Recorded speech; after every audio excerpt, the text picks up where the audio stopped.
On this Uplevel Dairy podcast, we are back with Dr. Don Niles, who in our last episode shared his journey from veterinarian to dairyman and partner in Dairy Dreams. Today we pick up where we left off as we hear more about the impact and example of Don and other farmers in Northeast Wisconsin that established a replicable model for farmer-led sustainability. And you will want to hear his wisdom and thoughts on what the future of dairy looks like in Wisconsin and beyond, and what he believes it will take to attract the next generation of leaders, managers, veterinarians, and consumers to dairy for years to come. This episode is part of our High Performance Mindset series powered by NEDAP. NEDAP is future-proofing dairy farms through advancements in technologies in cow locating, milk metering, identification, and activity monitoring. Don, you've been sharing these advancements in cow comfort, and what it really reveals is this deep understanding and passion that you have for seeing things from the cow's perspective. But I want to bring us back around to another really incredible gift that you've brought to the dairy community, and that's being able to showcase to the people in this community the impact in a positive way that dairy can have on the environment and on them. And so one of the ways that you've been a leader, not just in cow care and cow comfort, has also been in the environmental practices and movements right here in Kewaunee County. And one of those has been through Peninsula Pride Farms. Tell us a little bit about that organization and why you're so passionate about this. Well, thanks for asking. We have a situation here, or have had a situation here in Kewaunee County, where we are the second most concentrated dairy cow county east of the Rocky Mountains. There's only one, Lancaster, Pennsylvania is the only county east of the Rockies that has more cows per square mile than we have here in Kewaunee County. So there's a lot of cows here. There's a lot more cows than people. And most of the people, when I got here, were related to the cow people. They would be the uncles, aunts, nephews of one of the local farms. And that was the majority of our population. And boy, this was dairy country. Everybody was about the cows and about the farms and growing alfalfa. And the reason settlers came here to start with is we have all the nice breezes off Lake Michigan and the bay. So this was just a good place for cow people to be with their cows, and that's why Kewaunee County developed the way it did. We also have some challenges though here in Kewaunee County. We've got many areas of very shallow bedrock, where we might have anywhere from a couple inches to a couple feet of soil over the fractured bedrock beneath. And that can create a lot of opportunity for contaminants to get down into the water table. Not only did Kewaunee County have a fabulously successful dairy population and heritage, we also have a heritage of some well contamination issues here. For years, I think as a dairy community, we were on the defensive of people saying, we've got terrible water in Kewaunee County. We were told by some people, I don't know if it was correct exactly, but that we had the highest percentage of bad wells in Kewaunee County of any Wisconsin county. And of course, with sensitive soil, that surely could be the possibility. But we would argue about potential role that farmers had in water quality, and we'd point out that, well, a lot of those wells are hand-dug wells from 100 years ago, and others are still archaic wells. And we were very defensive. We were saying it couldn't be us, and we realized we got together as a large group of farms. One day, we called a meeting to discuss this as a farm group and a few farm advisor, nutritionists, and people around. And we were having a conversation, and I'll never forget, Randy Ebert was one of the founding members of our group. And after all this talk for an hour, he finally stood up and said, okay, if we're going to put a group together to talk about husbandry practices and caring for the land and all the good things we do as farmers, are we prepared to say that as part of this, we also recognize that we are part of the problem. And, we've been in a pretty defensive mode, kind of hunkering down in a bunker for all these magazine articles and things that were being written about the county. And you honestly could have heard a pin drop when he said that, because everybody realized that's a big step. Now to come out instead of defensive mode and saying, well, we couldn't be causing the problem because of this, or it's not our fault because of this, we're saying there's a water quality issue here. As farmers, we are the largest users of the land and water in Kewaunee County. We probably are some part of the problem in one way or another. So are we willing to dig in and examine our practices and modify our practices to be more aggressive and active in supporting clean water in Kewaunee County? And when he asked that question to this huge group of motivated dairy people, you could have heard a pin drop. There was just, nobody said anything. And the enormity of his question was, if we're just not going to be defensive and say it can't be us, are we going to be able to say, are we going to be able to look people in the eye and say, it might be us because of what we're doing over here, so this is what we're going to do different. Tell us if it's working. Tell if it's working for you. Or it could be something as simple as when we apply liquid manure on ground and the shallower areas, it can sit on the surface on a sunny day for a while.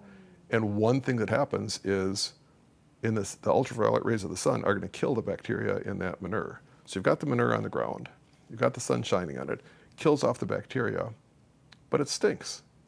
So now you have neighbors who have nothing to do with farming, but they live next to you, and you do this trying just to yourself, trying to improve the situation, and they're calling you the next day angry because now it really stunk. They were trying to sleep last night, and it didn't used to stink when you applied your manure last year. How come it does this year? So you start having conversations with those people and saying, okay, here's what we're doing. This is a sensitive area.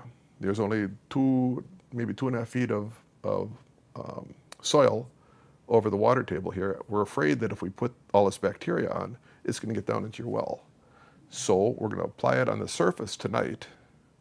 It's going to stink tonight, but by tomorrow the bacteria is dead. Then if it filters down through the soil, your well's protected. So probably turn the air conditioner on tonight, and the smell will be gone by tomorrow. And when you have conversations with people, they okay, thanks for telling me. And your communication has been, you just admitted that you need to do things better, and you're trying to find ways to do things better. You just also said that you're concerned about them, so you're thinking that this is the best way to protect them is by what I just described. And it's a whole different conversation, because now you're not in defensive mode, you're in, this is what we're trying, tell us what you think.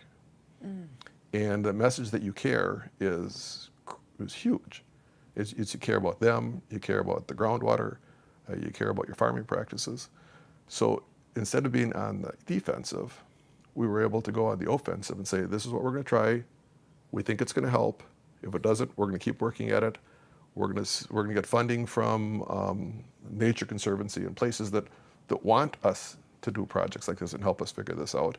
And we're going to have a meeting each year to talk about what we're doing, why we're doing it, how we're doing it, how it's working, and the public is invited.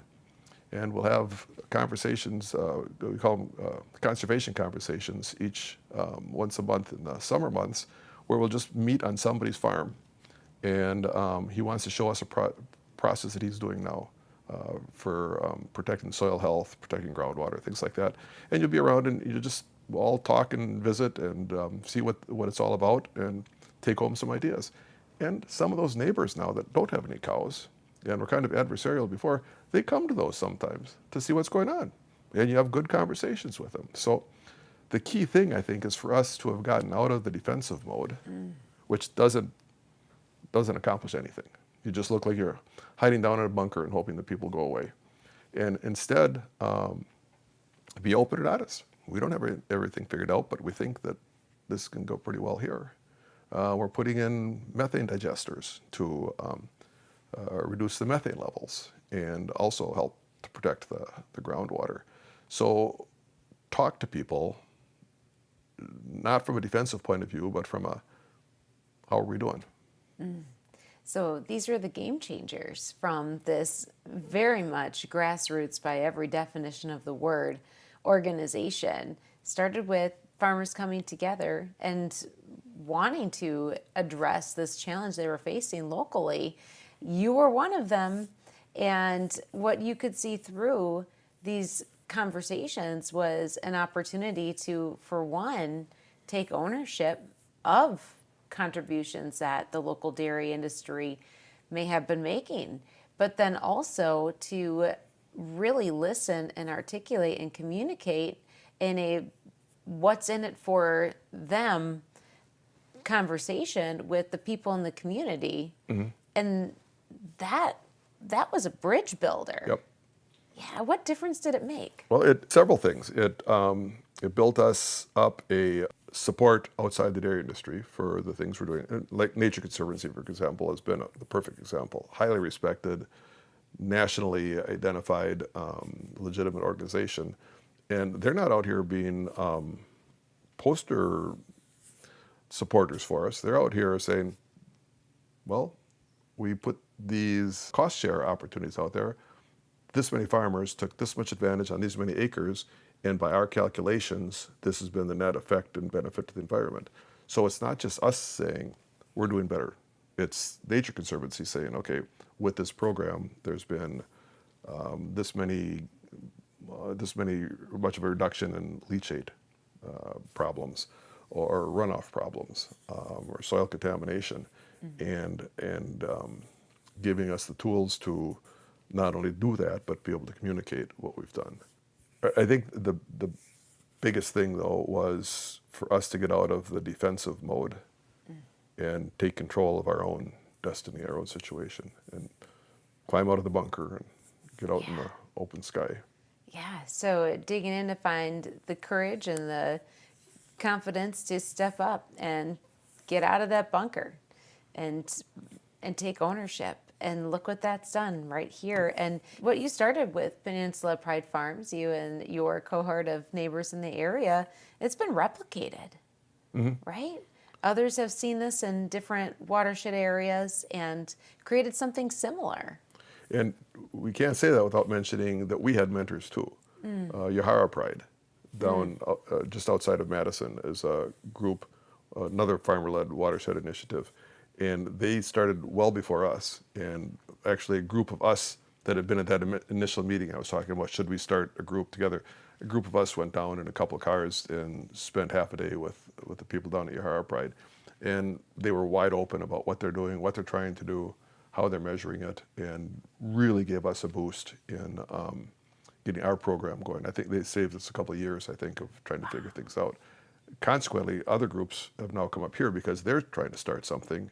And Kewaunee County was seen as ground zero, so they're coming up to say, what did you guys do here to change things? Because the last I've seen from the Vina Boness are in charge of the county water and nutrient system, that we now are, Kewaunee County is in the top half of water quality for the state. So we've gone from the bottom, we were told, to right smack in the middle of the pack, and that's with more cows per acre than any other county in Wisconsin, and with the fractured bedrock that we have right underneath us. So with a couple of big hurdles, we've moved right up into the solid middle position, and we're pretty excited about that. What an incredible success. And as you share the way that Peninsula Pride came together, I see these themes, Don, of the way that change has been led, and you've been a part of that. And so many times it started with identifying a problem or an opportunity, getting in a car with some like-minded people, driving and sitting down with someone else that you could learn from, bringing those ideas back. And then the things that came out of the actions that you took after that ended up being what would draw other people here later, so that the innovations that were born, whether it was on the dairy, with technology, cow comfort, barn design, environmental and water quality, end up being replicated in other places because of what's gone on here. And that brings us back to what you shared earlier about legacy and about being able to share these pieces of information, this wisdom, this knowledge that you've gained along the way, and how others are able to pick it up and do something with it. And that is a theme that I see that keeps coming up over and over again, of the way that you've been a leader, not just here, not just in this geographic area, but an impact that has gone far beyond the borders of this county.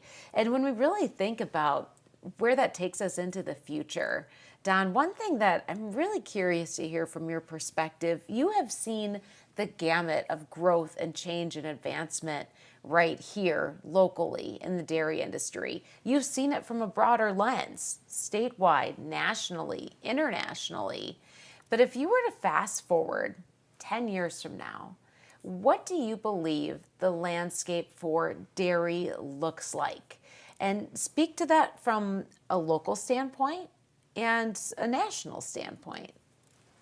Well, it's an interesting question. Every large dairy in our area belonged to a smaller conventional dairy on that site previously. And some cases combined several small dairies in one family to make a larger dairy. But we have this huge legacy of farm families in our area. So when you look at some of our best next generation coming up, and they're going to high school now, and it used to be when I got here in practice in the 80s, their buddies would be going out for football practice. They'd be hopping in the truck driving home because they had chores to do. And the next morning, they'd get up way before their buddies and get morning chores done, and then take a quick shower and hop in and go to the school. And there was always, back in the 80s, there was always some of those students decided not to farm, and others decided to stay on the farm. But nowadays, society is not the same anymore. And if you tell your kids, I know all your buddies are going out for football practice or going out for band or whatever, but we don't do that here, that's not going to sell very well because there's so many more opportunities and things to do. So I think we were hugely benefited by the farming community that we had around here. But more and more and more of what we do is going to be in the hands of people that didn't have that experience of growing up in the farm and milking the cows. And how are we going to find those people? How are we going to train those people to love what they're doing and stay with what they're doing? And how do we give them enough room and leeway to do that, and where are they going to come from? We've been extremely fortunate with the labor pool that comes to find us looking for jobs, but there's going to be more and more people going where the next generation is going to other businesses. Are we prepared to take those people that have come into our community, probably into our country, and start putting them in more and more impactful roles on the dairy, managers, or send them to school to get their PhD and come back as a nutritionist or a veterinarian. We don't have enough of the continuing dairy population to keep completely rebuilding our human task force from just the local people on the local farms.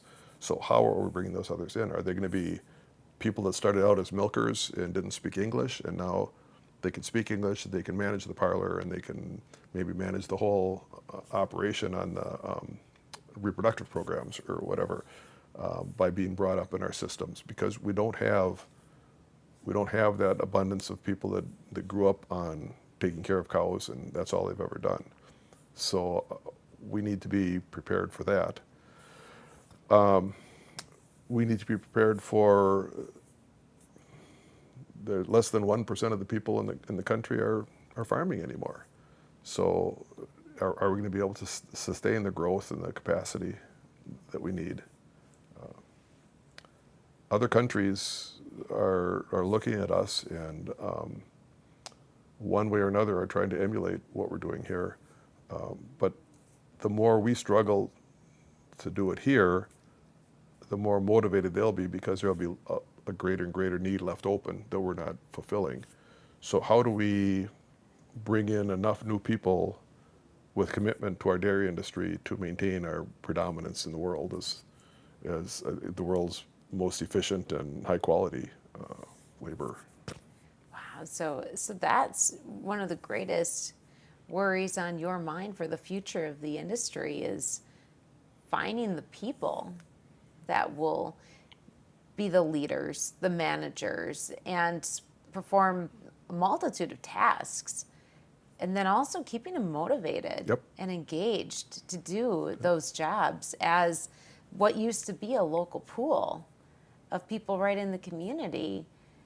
That it doesn't exist like it once did. Yeah, it's one thing to take somebody on the calf team and make him the calf manager, but it's another thing to trust with the books somebody who maybe started out in your system and then they went to college and got further training and now they're back here.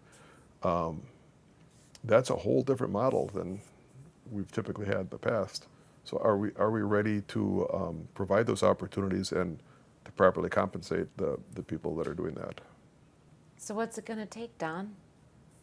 A lot of trust, a lot of willingness to try different ways. You know, when that new person comes in on some level or another, and they give you a different idea, we don't do it that way. We've never done it that way. We've never done it that way, so we're going to try to do it that way. I think it's the trust and the willingness to do the future of our dairy community here, not simply dependent on legacy ownership and management. So you just touched on this from the dairy producer perspective, but you have a whole nother perspective that you can speak to the same subject matter, and that's your veterinary perspective. So as a veterinarian, when you look at the future of that industry, particularly as it relates back to dairy, do you see similar challenges? Oh yeah.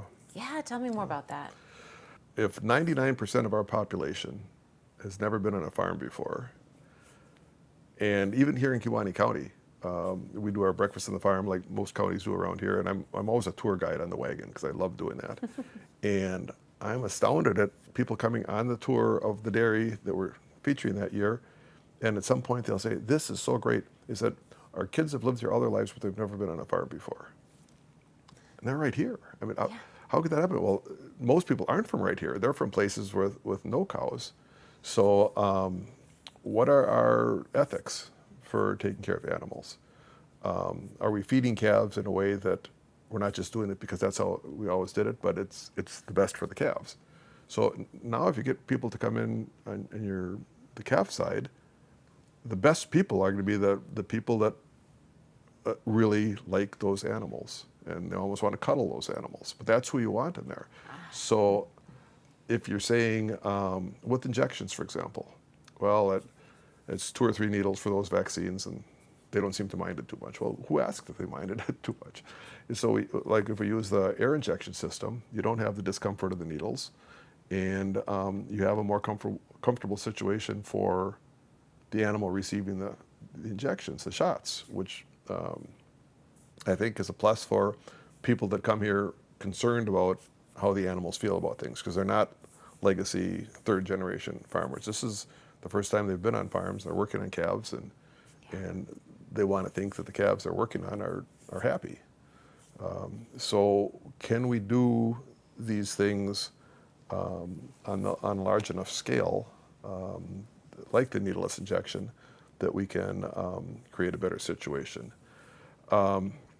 One thing we're focused on in our operations, largely because of the number of embryos that we put in for bull studs, but we have leukosis eradication programs on our farms. We want to get rid of all the BLV leukosis, and one of the ways you do that is by no more needles, because a needle can take it from cow to cow. Another way is changing your plastic sleeve in between each palpation, because that's another way to spread it. and another thing is biting fly control. Well, those 3 things would not be on the top of anybody's list 20 years ago as biggest things to tackle. But if we're trying to talk to the public who's buying our milk and buying our cheese, and they read an article about leukosis, bovine leukosis, and being infected or infecting the cows that are producing their milk, and they're concerned about that, they're going to come to us and say, should we be concerned, and what are you doing to prevent this problem from happening? And we say, well, one thing is we don't use needles anymore. We're not going from one animal to another animal with a needle.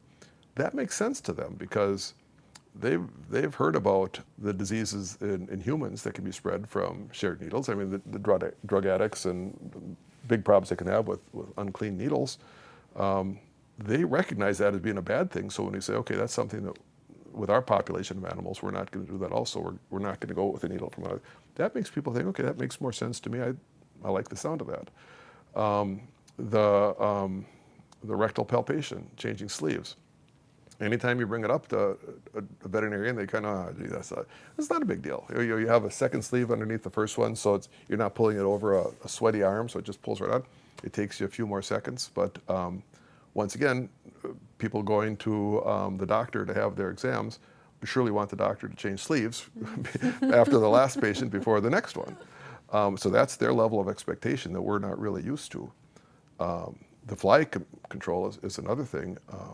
When we got serious about that and started having an entomologist, agriculture entomologist come out to our farms to do assessments, he put us on a fly control program that uses less material than we ever used before because you start early and you use it the way you need to.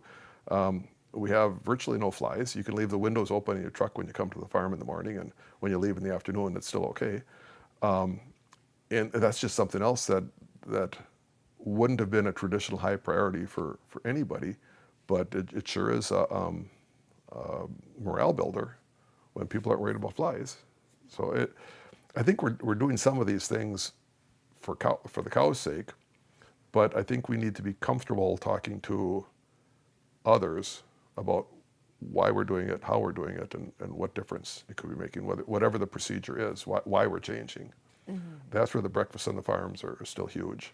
That's where the summer programs where you have the neighboring kids come in and pick stones or help feed calves or whatever they're doing and kind of nurture some of that, because we know we're not making enough people to rebuild the workforce generation after generation here. So where do those people come from? How do we motivate them to thinking this is where they want to be and what they want to be doing? Mm-hmm. And so that pertains to not just the consumer, the future consumer, and their understanding of where their food comes from, how it's produced, but also the future farm employee in whatever capacity that might be, and then the veterinarian also. And when I'm hearing from you, Don, it all circles back to just really doing the right things and talking about them in a way that's understanding and compelling for those audiences, so that they have the buy-in, or we have their buy-in, that what we're doing is the right thing and in their best interest. Is that a yes. Correct assessment? Yes. Yeah, and so Don, as we've kind of walked through a little bit of the past and your history and your story, and we've looked ahead at the future of dairying, of the workforce, of veterinary practice. I want to just take a moment and just really recognize you and congratulate you for this journey that you've been on, where you're at. And recently here, you've actually retired, right? Retiring. Retiring. It's a process from Dairy Dreams and from being a dairyman. And so what does retirement mean for you and for Anne, your wife, that you've mentioned throughout our conversation here? Because she's just as much been a part of this she sure has. as well. Yeah, she sure has. Yeah, give a nod out to Anne for a moment too here. Yeah, she as a CPA had a better sense than I did, I'm sure, of the risk of what we were undertaking by going into farming, coming from outside the farming community. And she's been a trooper. I mean, there are some some challenging years of struggle at the beginning, and she never gave up, never pointed the finger, said we never should have done this. She's been a tremendous supporter and a tremendous asset to everything that we do for years. So I can't say enough at how I appreciate that. She would have had a veto at the very beginning if she would have said, no, we're not leaving California, we're not doing that. We wouldn't have done it because we had to both be bought on. And she had enough faith in me, and especially in John, to say that, yeah, this sounds like a good thing to do. And she worked at Dairy Dreams. It still Continues continues to, yes. Yep. Yeah. So the retirement thing, I hope to still be involved with JJ and the staff here as an advisory role. I love the whole team here. I love what we're doing. I'm amazed at every year how we're doing things in a different, more creative way. Just recently now we hired Dr. Miedema to be our new staff veterinarian here for our business. And boy, she's running circles around me with the things that she can do with the computer and some of the programs she's been involved in with Youngstock. That brings home to me how important it is to step out of the way before you start becoming an obstacle. At some point, you go from being an asset to an obstacle. And I want to not do that. Yeah. So what does retirement look like for you then? Well, we bought a house in Florida last year, and we haven't been down there for the last 8 months because of heart surgery and things like that. So that was kind of a swing so far, but not a home run. But we love it down there. We're planning on spending a lot more time down there. We're still available by the phone and the computer to interact with the group up here. But also, I can't be selfish about it.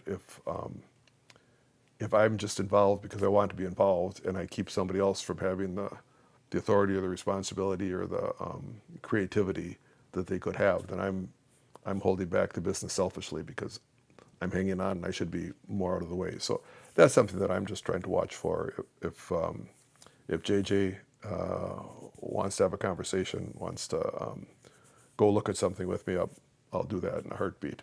But seeing what he's done in taking over the leadership in such a horrifying time just a few years ago, and what he's built from that point to this point, and the loyalty that he's got from his team, and the ideas and the associations he has, boy, he doesn't need a lot of advice. So I appreciate being asked every now and then, but I don't want to be thinking that I'm so crucial here that I'm just getting in the way. What a noble outlook of understanding that you want to see things only continue to be better, no matter what that means. That's your dedication. That's your goal.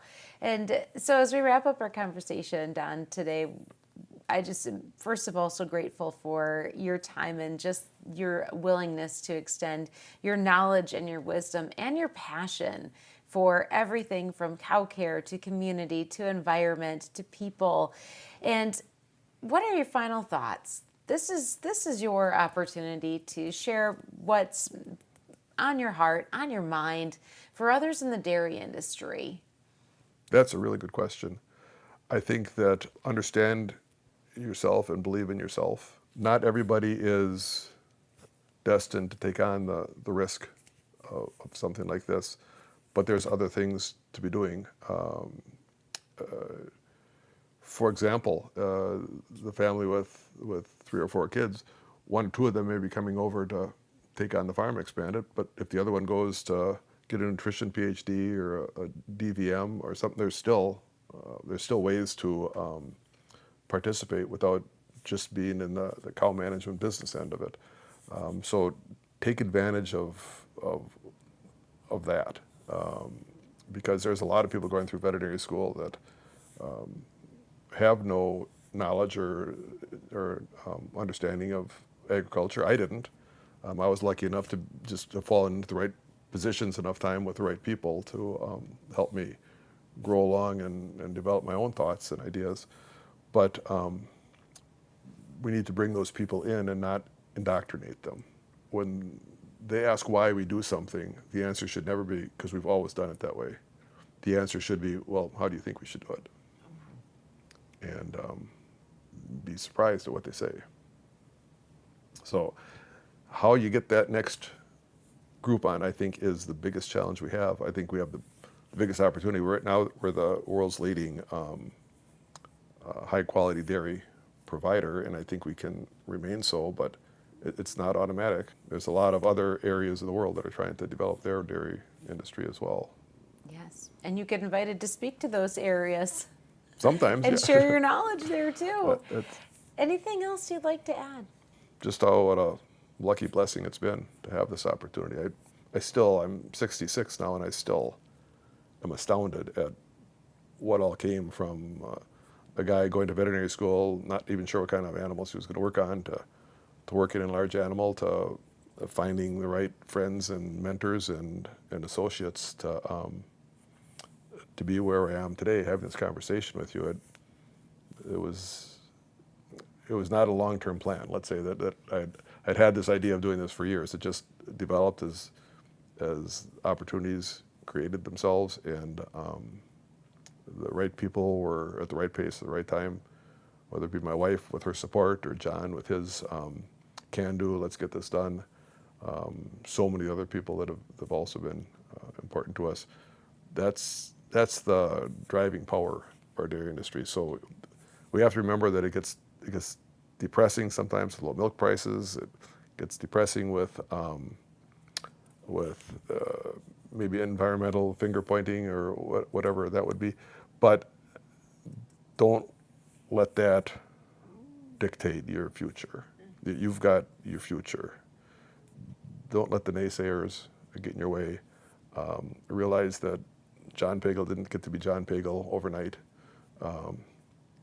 He started out with 40 cows too. So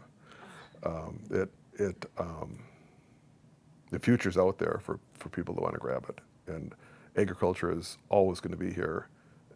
We don't know in what size or capacity or form it's going to be. So Don, as you just share those wrap-up thoughts, what I'm hearing from you is just the power of believing in yourself, being patient, surrounding yourself with the right people, and taking risk, calculated risk, but also continuing to make sure you have that support system around you so that years later you can look back on this journey and truly it's a success story of your career, your leadership, but so much more than that, your impact on an industry that's so much bigger than right here inside the boundaries of Kewaunee County, Wisconsin, but has really been an impact, cow care, animal health, technology, all around the world. And Don, thank you so much for joining me. It's been a pleasure to have this conversation, to tell your story and share your story here on the Uplevel Dairy podcast. Thank you very much for being willing to take the time and have this conversation. I very much enjoyed this, and I'm excited to see what comes. Excellent, and always a pleasure, Don, to get to sit here with you in the basement and just enjoy a nice conversation. Well, thank you so much. You just heard from Dr. Don Niles and the efforts and impacts that have transformed the dairy landscape in Wisconsin and far beyond. If you missed the story of how this city boy became a large animal vet and then a dairyman himself, head back to our last episode to hear more. I'm Peggy Coffeen, and thank you for listening to this Uplevel Dairy podcast. This episode is part of our High Performance Mindset series powered by NEDAP.